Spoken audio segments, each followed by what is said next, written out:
They're just that stupid, folks. They're literally just that dumb. Joe Biden creates crisis after crisis, and the liberals spend their time cleaning them up, spinning their dirty little lies into a shoddy and shady sweater.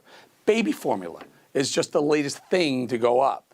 There are real reports of people paying scalpers over $100 for a container of baby formula.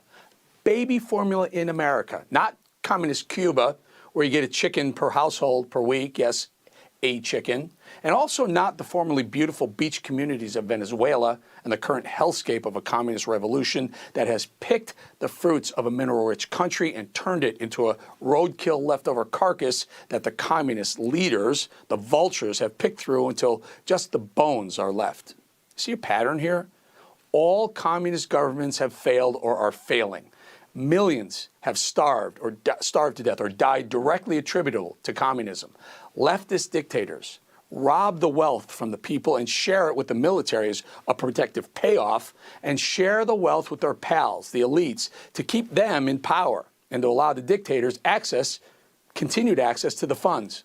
Only when the money runs out does the regime fall. Far before all the money runs out and is looted, however, the population starves to death. Russia will go through round 2 at least of this soon. Dictators raid the treasuries, famine hits, starvation, disease. People die en masse, and the dictator is overthrown. And a new dictator is put in place. And the ring of fire continues. So why are the liberal left in America so anxious to try communism again right here? It's baffling. It never ended well. So why? It's simple. There's money in it for them.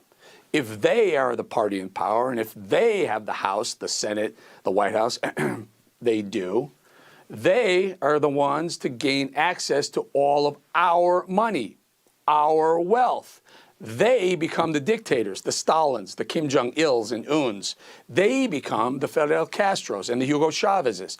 They, again, the liberals who are just masticating, jonesing to get that power, can raid the treasury, eat the meat, pick the carcass clean, and leave America broken. Correction, brokener. So when Senator Elizabeth Warren suggests we excuse student debt, you have to ask, why? I mean, if you excuse student debt, who's going to loan money to future students? Let me answer it for you. Nobody.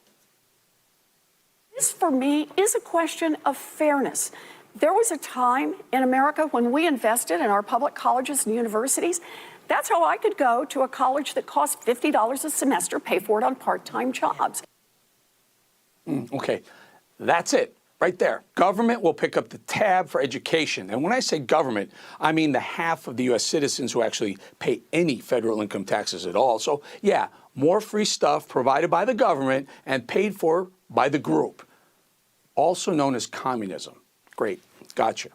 Also, what about this? Again, the question nobody ever asks these liberals, unless, of course, they're conservative.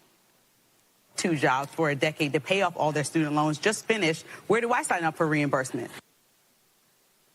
Brilliant question. Simple and brilliant question. The question stumped the senator, who just followed with some BS political speak that had nothing to do with the most important question which she asked. And so, with inflation ripping the face off the middle-class budget, Biden, what does he do?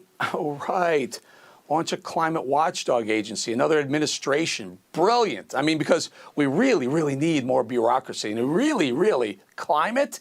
Biden, are you kidding me? That's your top worry? So many plates are wobbling on your watch, and you think the climate is the most pressing issue in America.